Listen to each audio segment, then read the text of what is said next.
One of the reasons why I do this type of assignment for your final project, your final full report, is that for two reasons. One, the odds are that at some point, if you're in a business and you have responsibility for something like this, you will be asked at some point to do a presentation, and they will expect you to have a slide deck.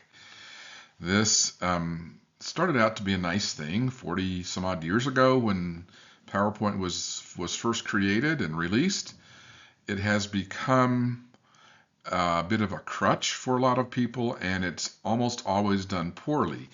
The perfect example is this slide, which is just basically all the words that somebody was going to say and then kind of vomited out onto the slide. That's not doing anybody any good. And so we're going to go through how to avoid death by PowerPoint, and there are some basic approaches to take. And if you can master this, and it's not complicated, but if you can master this and use it going forward, I will feel the second purpose for assigning this is my desire to rid the world of bad PowerPoint slide decks, or it could be Canva or it could be Google Slides or whatever, but they all have the same basic problems. Recently, I used an AI slide deck application, and it was just as bad, if not worse. Even though I put in prompts on how I wanted it, it still wanted to throw too many words. It still didn't do what was intended, which is a slide deck for a presentation is the supplement.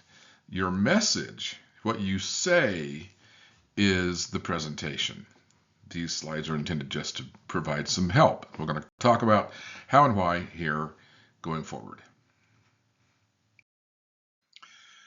First thing I want to do here is make sure I give proper credit. So everything I'm talking about here, I've done some tweaking and some rearranging of the order, but everything I'm talking about here can be traced back to David Phillips and his presentation on the TEDx series called Death by PowerPoint. And he did a lot of research into this to combine essentially common sense with science to provide some background and some concepts to follow when creating a slide deck for a presentation. So all credit to David Phillips. This is a screenshot from his original presentation, which is now, I don't know, 10 or 12 years old.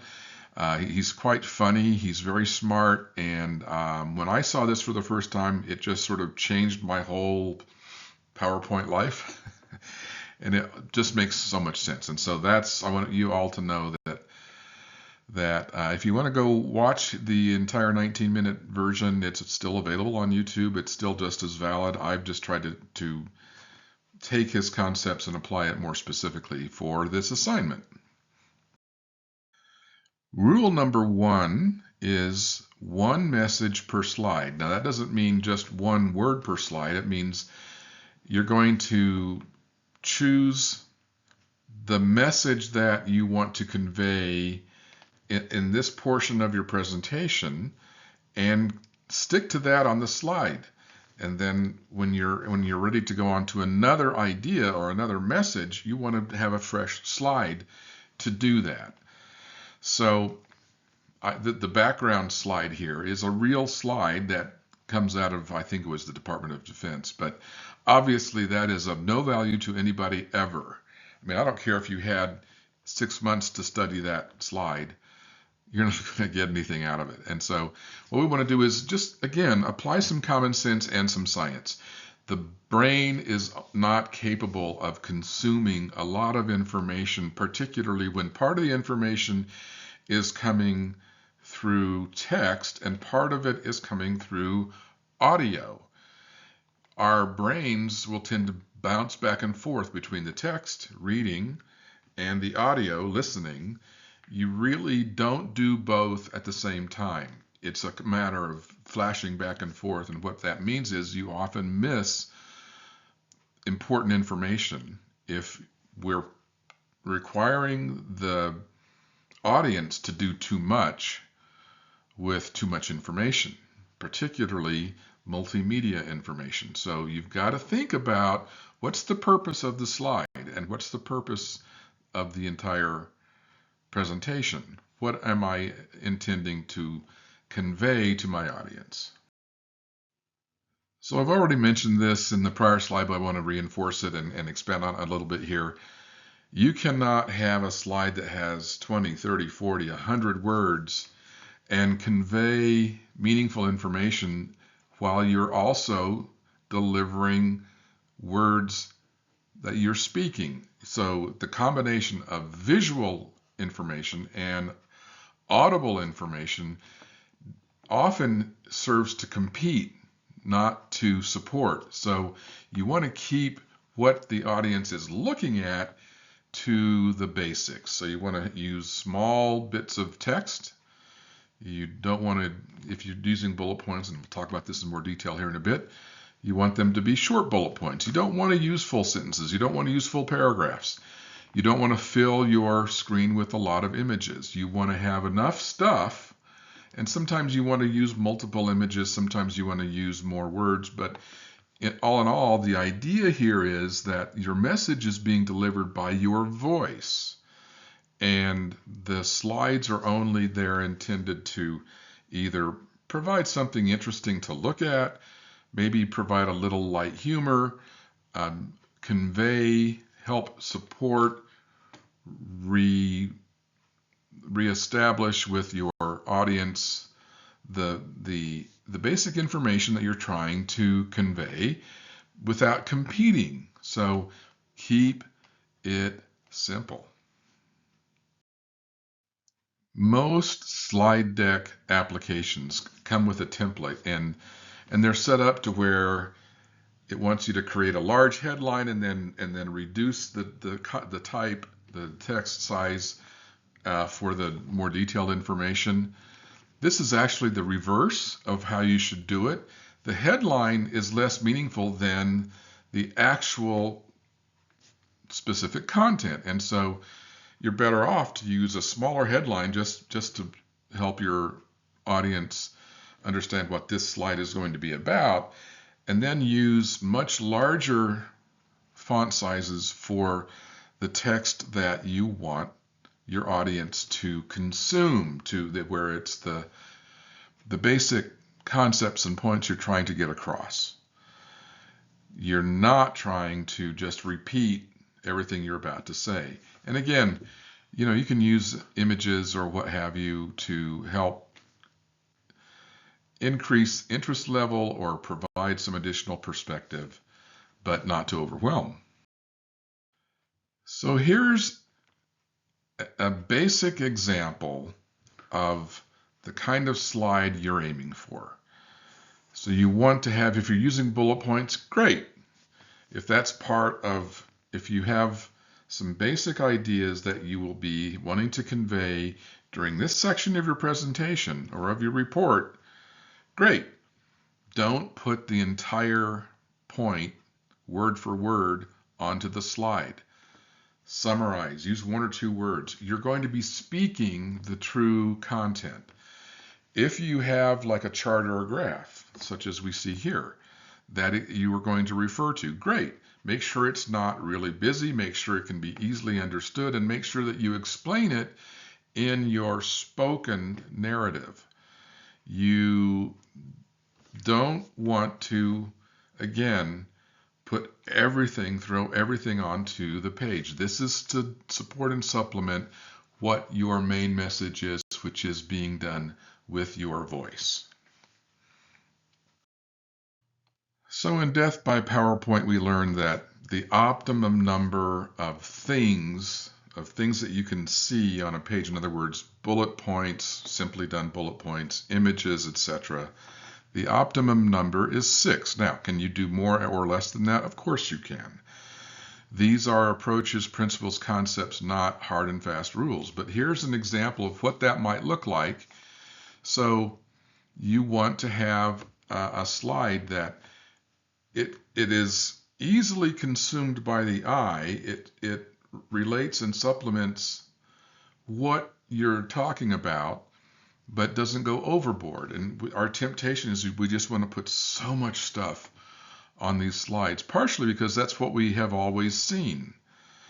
Sometimes what we always see is just as wrong as what we don't see. This is how, if you were to create sort of your basic optimum slide as far as the number of items on it that you're expecting your audience to be able to visually consume while you're delivering the message, this would be an example of that. Here's an example of where I go a little image heavy. I have almost no words here because let's just say I'm delivering a presentation, I'm doing a marketing presentation on great logos. And instead of trying to describe those using words, it's much easier to put them up here, and then I can go in and look at each one and have the audience focus on one at a time and explain why it's a good logo, why it works, what are the concepts behind the idea here that makes it work. So here I've got, what, 1, 2, 3, 4, 5 different images. It's perfectly fine because I'm going to use my voice now to say, let's just start with the Nike logo. What is it about that works? And then we would go into why the swoosh and just the 3-letter slogan works. And we can go then step by step. I don't need to put the explanations in words here. I'm going to be speaking them. Okay, so we all know the old saying about the exception that proves the rule. So are there times when you want to put more stuff on a slide deck than just what these basic death by PowerPoint rules suggest?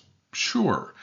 For example, when I'm teaching students about how to do research, I need to provide some detail. And so here's an example of showing students in an English 102 class the results of my Google search, my Google Scholar search for the history of sourdough fermentation. I bake sourdough bread. I find it quite interesting.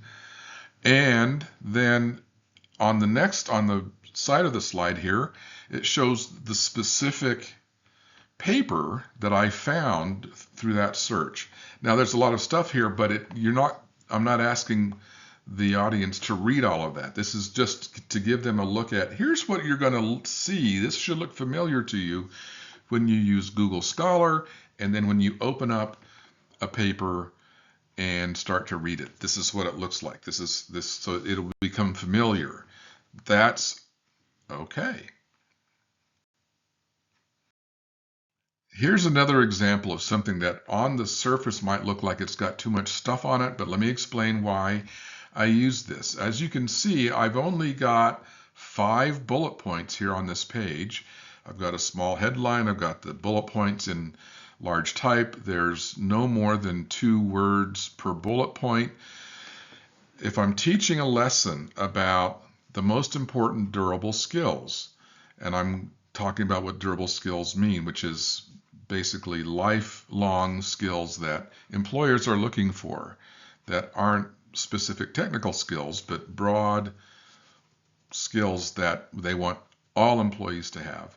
These are the 5 that a survey finds most important.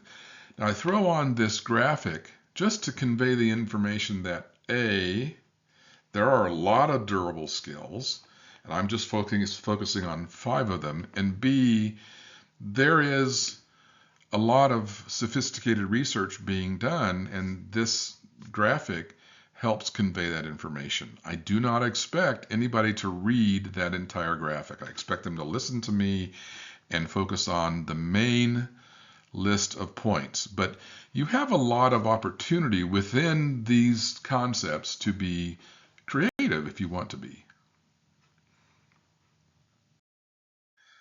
Finally, one of the things that so many speakers do not do that they should, whether they're speaking on Zoom, using Zoom and a slide deck, or they're standing in front of people with a slide projector, or whatever the case might be, is have a one-page leave behind that summarizes your message so that it's not all being put into one basket, so that when you leave, they still have something that can trigger their memory on what you said. So it can be things like, it's just a one-page summary of your message. It can include the list of references or resources that you used to put your information together.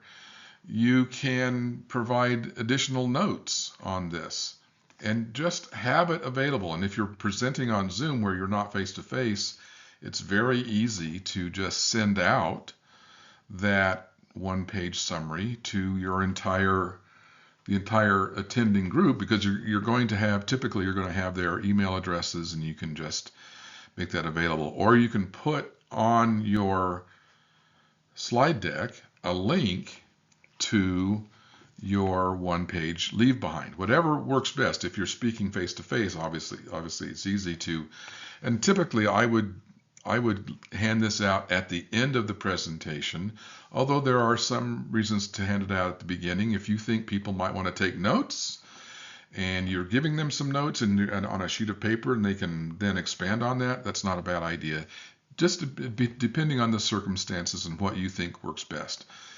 That will help you make sure that some of that more detailed information stays with your audience long after the presentation is over, and you didn't have to throw it all into the slide decks.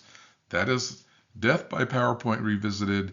If you follow these rules, you will be better than 97.7% of all people who use slide decks for their presentations.